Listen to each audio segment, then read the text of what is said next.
Good morning my dear students. मैं लालजीत आपके अपने यूट्यूब चैनल विलेज एजुकेशन 700 पे आपका स्वागत करता हूं। आज हम इस वीडियो के माध्यम से भारत की प्रमुख नदियों के बारे में चर्चा करेंगे। यह वीडियो हाई स्कूल के बच्चों के लिए बहुत ही यूजफुल है और उन भी बच्चों के लिए भी यूजफुल है जो किसी यूनिवर्सिटी के इंट्रेंस की तैयारी कर रहे हैं। सो वीडियो को लॉन्ग ना करते हुए वीडियो को स्टार्ट करते हैं। तो नदियां दो प्रकार की होती हैं, हिमालयी नदियां और प्रायद्वीपीय नदियां। ठीक है, जो हिमालय से निकलती हैं वे हिमालयी नदियां कहलाती हैं। जो इधर पश्चिमी तट से निकलती हैं वे क्या कहलाती हैं? प्रायद्वीपीय नदियां। ठीक है, तो अब हम स्टार्ट करते हैं। स्टार्ट करेंगे हम सिंधु से। तिब्बत में पड़ता है मानसरोवर। मानसरोवर झील से ही ये सिंधु नदी निकलती है और पाकिस्तान होते हुए ये अरब सागर में क्या होती है? गिर जाती है। ठीक है, ये क्या है? मानसरोवर। मानसरोवर। ठीक है, ये क्या है? सिंधु नदी। इसकी लंबाई है 3180 किलोमीटर। 3180 किलोमीटर। इसकी एक सहायक नदी है झेलम। इसकी एक सहायक नदी है झेलम।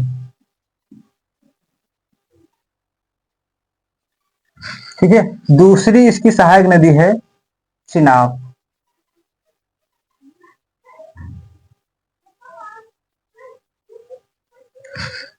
तीसरी इसकी सहायक नदी है रावी।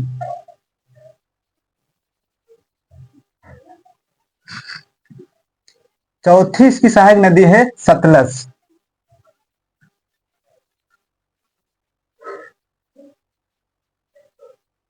और सतलज की ही सहायक नदी है ब्यास।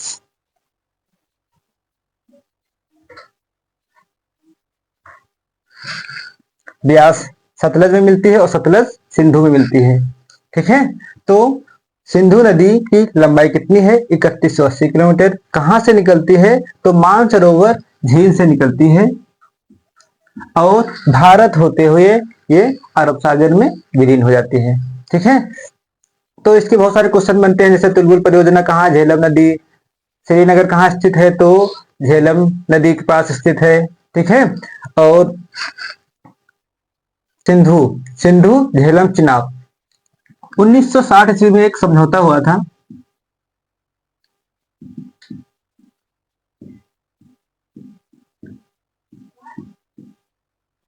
भारत और पाकिस्तान के बीच में, भारत और पाकिस्तान के बीच में, और विश्व बैंक की अध्यक्षता में, विश्व बैंक की अध्यक्षता में सिंधु सिंधु झेलम और चिनाब का 80% जल पाकिस्तान लेगा और 20% जल भारत। ठीक है, तो सिंधु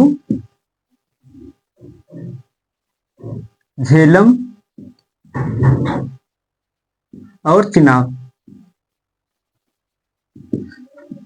सिंधु झेलम चिनाब का 80% पानी जो कौन कौन लेगा? तो पाकिस्तान।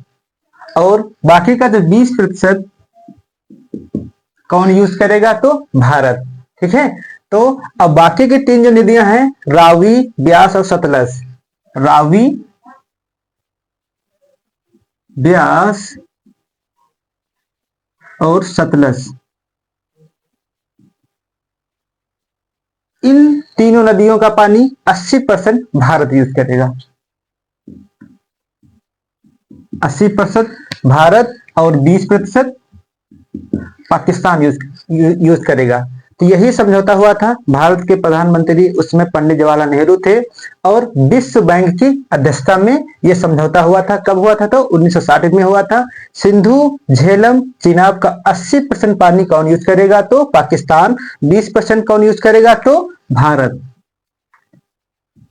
भारत। और रावी, ब्यास और सतलज का 80% पानी कौन यूज करेगा? तो भारत।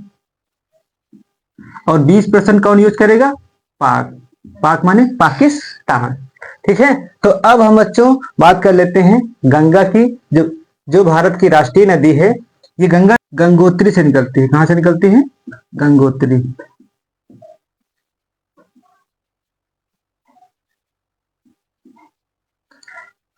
गंगा गंगोत्री से निकलती है और यूपी से होते हुए, बिहार से होते हुए, पश्चिम बंगाल से होते हुए और ये बंगाल से होते हुए बंगाल की खाड़ी में विलीन हो जाती है। ठीक है, तो इसको हम क्या लिखेंगे? गंगा। ठीक है, अब गंगा की बहुत सारी सहायक नदियां भी हैं, जैसे कि गोमती नदी, गंडक, घाघरा। ठीक है, और इसकी सबसे बड़ी सहायक नदी है यमुना नदी। यमुना नदी यमुनोत्री से निकलती है और ये यूपी से होते हुए और ये यूपी के इलाहाबाद में मिल जाती है। ठीक है, अब यमुना की सहायक नदी कौन सी है? इसको हम लिख दें यमुना।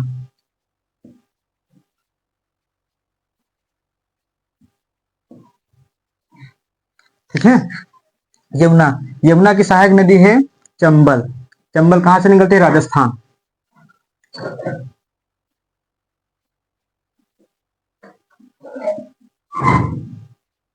चंबल, चंबल और सिंध।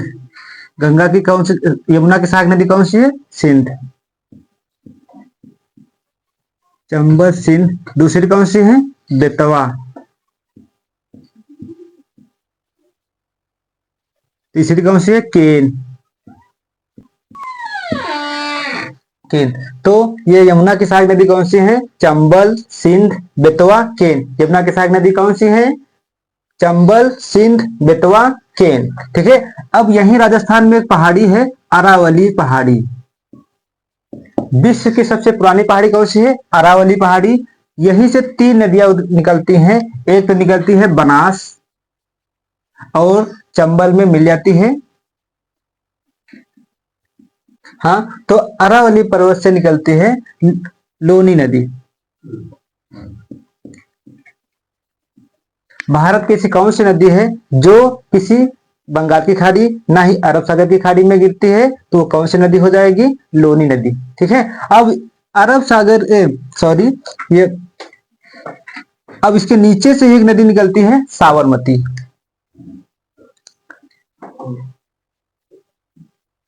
साबरमती भी खंभात की खाड़ी में विलीन हो जाती है। तो जो ये सबसे पुरानी जो खाड़ी है, अरावली की जो खाड़ी है, यहाँ से तीन नदियां निकलती हैं। एक तो बनास, दूसरी लोनी, तीसरी साबरमती। ठीक है, तो अब हम फिर से एक बार देख लेते हैं गंगा की सहायक नदी कौन कौन सी हैं? घाघरा, गोमती और गंडक। घाघरा, गोमती और गंडक। ठीक है, और यमुना की सहायक नदियां कौन सी हैं? चंबल, सिंध, बेतवा, केन। ठीक है, ये ज्यादा इंपॉर्टेंट नहीं, इसको नहीं लिखेंगे, जितनी इंपॉर्टेंट वही लिखते हैं। ठीक है, तो अब हम हिमालय की एक नदी और है, उसके बारे में बात कर लेते हैं, जिसका नाम है ब्रह्मपुत्र। ब्रह्मपुत्र यही मानसरोवर के पास है, एक ग्लेशियर है, चेमा युंग डुंग दर्रा ग्लेशियर। चेमा युंग डुंग ग्लेशियर।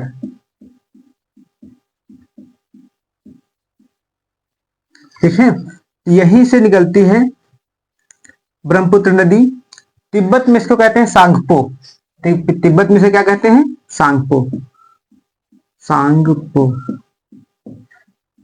तिब्बत से कहते हैं सांगपो। और ये इधर से होते हुए जब ये अपने अरुणाचल प्रदेश में प्रवेश करते हैं, तब इसको कहा जाता है दिहांग। तब इसको क्या कहा जाता है? दिहांग। दिहांग। ठीक है, तो अरुणाचल प्रदेश से होते हुए ये असम में आती है। असम में होते हुए, ठीक है, बंगाल में आती है, फिर ये गंगा से मिल जाती है। ठीक है, तो बांग्लादेश में इसको क्या कहा जाता है? यमुना।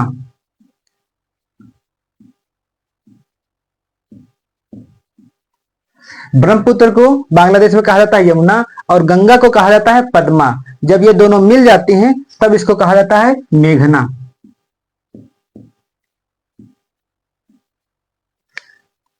ठीक है, तो अब हम प्रायद्वीपीय नदियों के बारे में बात कर लेते हैं। प्रायद्वीपीय नदियां गोदावरी। गोदावरी कहां से निकलती है? नासिक से। नासिक। नासिक से निकलती है, महाराष्ट्र होते हुए तेलंगाना और फिर ये आंध्र प्रदेश से होते हैं बंगाल की खाड़ी में विलीन हो जाती है। ठीक है, इसकी दूसरी कृष्णा नदी। कृष्णा नदी कहां से निकलती है? महाबालेश्वर से।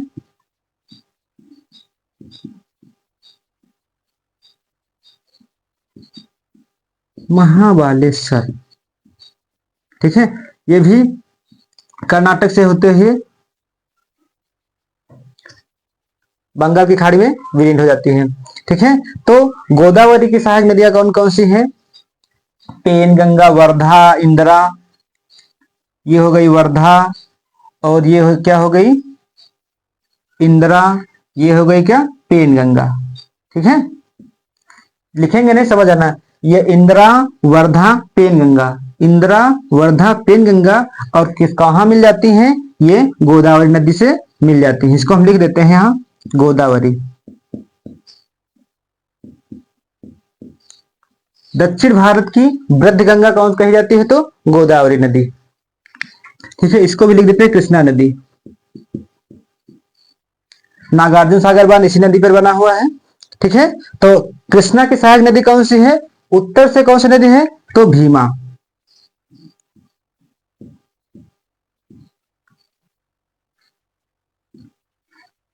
भीमा, और इधर से दक्षिण से कौन सी है? तुंगभद्रा नदी।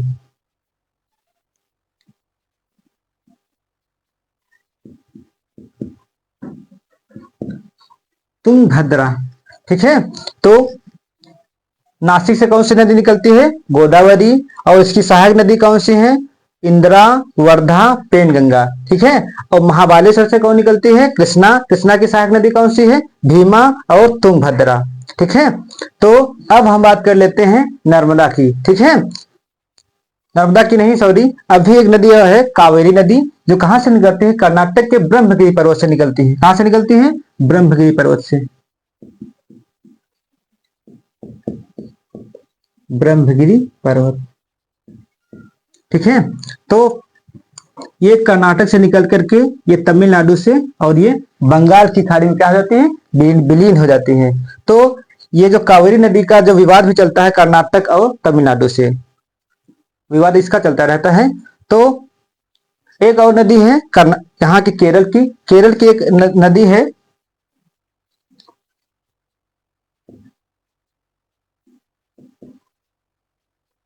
पेरियार। ठीक है, तो एक बार फिर से रिवाइज कर लेते हैं। नासिक से कौन सी नदी निकलती है? तो गोदावरी। ठीक है, गोदावरी की सहायक नदी कौन सी है? वर्धा, इंदिरा और पेनगंगा। ठीक है, तो और महाबालेश्वर से कौन नदी निकलती है? कृष्णा नदी, और इसकी सहायक नदी कौन सी है? भीमा और तुंगभद्रा। और जो कावेरी नदी कहां से निकलती है? कावेरी ब्रह्मगिरी पर्वत से निकलती है, और ये बंगाल की खाड़ी में क्या होते हैं? ये अपना पानी गिराती है। ये जो कावेरी नदी है, ये शिव समुद्रम जलप्रपात का भी निर्माण करती है। कौन सा जलप्रपात? समुद्रम जलप्रपात। शिव समुद्रम जलप्रपात, जलप्रपात। ठीक है, तो अब हम बच्चों उन नदियों की बात कर लेते हैं जो पूर्व से पश्चिम की तरफ बहती हैं और एस्चुरी बनाती हैं, जो धुआंधार नदी कही जाती हैं या दबंग नदी कही जाती हैं। ठीक है, तो एक मध्य प्रदेश में एक पहाड़ी पड़ती है अमरकंटक। अमरकंटक से ही निकलती है नर्मदा नदी। कौन सी नदी निकलती है? नर्मदा नदी। नर्मदा नदी पूर्व से पश्चिम की तरफ बहती है और ये खंभात की खाड़ी में क्या करती है? अपना पानी गिराती है। ठीक है, तो इसको हम लिख देते हैं बच्चों नर्मदा। नर्मदा, नर्मदा नदी ये धुआंधार जलप्रपात बनाती है। तो जहां पर ये पानी गिराती है, यहाँ पे कौन सा जलप्रपात बनाती है? धुआंधार।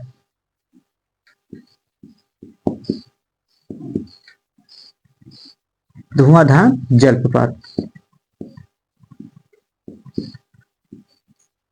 ठीक है, तो नर्मदा नदी के नीचे एक पर्वत पड़ता है सतपुड़ा पर्वत, और नर्मदा नदी के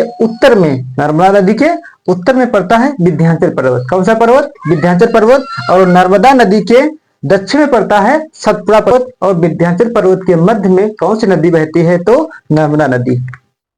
ठीक है। अब दूसरी नदी कौन सी है जो पूर्व से पश्चिम की तरफ बहती है? तो वो नदी है ताप्ती नदी। ताप्ती नदी मध्य प्रदेश के बैतूल जिले से निकलती है। कहां से निकलती है? मध्य प्रदेश के बैतूल जिले से। बैतूल जिले से कहां से निकलती है? ताप्ती नदी कहां से निकलती है? मध्य प्रदेश के बैतूल जिले से निकलती है और ये मध्य प्रदेश से होते हुए थोड़ा सा आती है, महाराष्ट्र में प्रवेश करती है और महाराष्ट्र से आ करके फिर ये गुजरात में होकर के फिर ये अपना पानी खंभात की खाड़ी में गिरा देती है। ठीक है, तो इसको बच्चों हम लिख देते हैं ताप्ती नदी। ताप्ती। ठीक है, तो ताप्ती के उत्तर में कौन सा पर्वत है? सतपुड़ा। कौन सा पर्वत है? सतपुड़ा पर्वत। ठीक है, तो ये जो यहाँ पे जो पर्वत पड़ता है सतपुड़ा, और इसके उत्तर में कौन सा पर्वत पड़ता है? ये विंध्याचल पर्वत। ये जो यहाँ पे पर्वत है ये वाला, ये विंध्याचल पर्वत। ये कौन सा है? ये सतपुड़ा पर्वत। ठीक है, तो यही अमरकंटक से कितनी नदियां निकलती हैं? 3 नदी। अमरकंटक से एक तो ये हो गई कौन सी नदी? नर्मदा नदी। कौन सी हो गई? नर्मदा। दूसरी कौन सी हो गई? सोन नदी। सोन नदी यहां से निकलती है और ये गंगा में क्या होती है? मिल जाती है। तो ये सोन नदी ऐसी कौन सी नदी है जो गंगा की सहायक नदी है और पूर्व की तरफ बहती है? तो ये कौन सी हो जाएगी? सोन नदी। अब सोन नदी की दूसरी नदी कौन सी है? अमरकंटक से तीसरी नदी कौन सी निकलती है? तो ये महानदी। महानदी ये उड़ीसा से होते हुए और ये बंगाल की खाड़ी में क्या करते हैं? अपना पानी गिरा देती है। तो महानदी पर एक बहुत बड़ा बांध बना है, हीराकुंड बांध।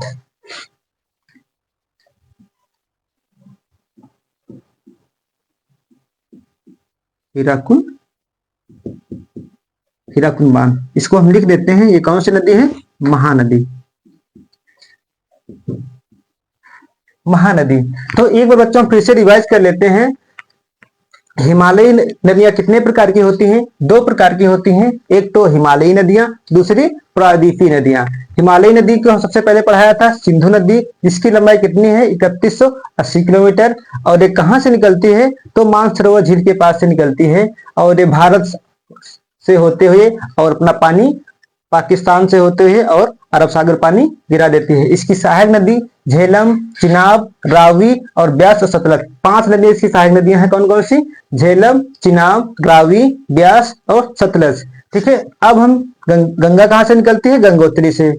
ठीक है, तो कहां से ये जाती है? तो उत्तराखंड से होते हुए उत्तर प्रदेश, बिहार, फिर झारखंड और पश्चिम बंगाल से होते हुए पश्चिम बंगाल से होते हुए और फिर ये बांग्लादेश में प्रवेश करती है। और बांग्लादेश में से क्या कहा जाता है? पद्मा। लिखा नहीं है, क्या कहा जाता है इसको? पद्मा। पद्मा कहा जाता है और फिर बंगाल की खाड़ी में अपना पानी गिरा देती है। फिर दूसरा क्या है? इसकी सहायक नदी क्या है? यमुना। यमुना की सहायक नदी कौन सी है? चंबल, सिंध, बेतवा, केन। कौन कौन सहायक नदियां हैं? सिंध, बेतवा, केन। ठीक है, अब हम बात कर लेते हैं इसकी ब्रह्मपुत्र नदी की। ब्रह्मपुत्र नदी कहां से निकलती है? चेमा युंग डुंग दर्रा। कौन सा दर्रा है? चेमा युंग डुंग ग्लेशियर से निकलती है और इसको चीन में क्या कहा जाता है? सांगपो नदी। क्या कहा जाता है? सांगपो नदी। ठीक है, और ये जब अरुणाचल प्रदेश में प्रवेश करती है इसको क्या कहते हैं? दिहांग। क्या कहते हैं? दिहांग। और फिर इसके बाद असम में प्रवेश करती है। असम के बाद में बंगाल में प्रवेश करती है, बांग्लादेश में। फिर ये कहा अपना पानी बंगाल की खाड़ी में गिरा देती है। ठीक है, और ये जो ब्रह्मपुत्र नदी है ये भारत का सबसे बड़ा द्वीप बनाती है, मांझली द्वीप। यहां पड़ता है असम में मांझली द्वीप।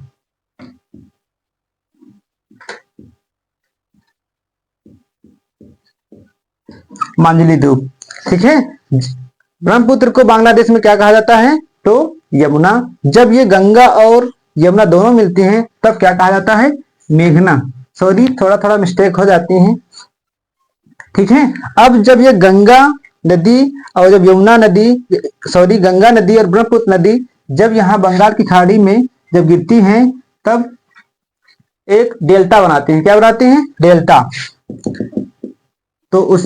तो उस डेल्टा का क्या नाम है? सुंदरवन डेल्टा।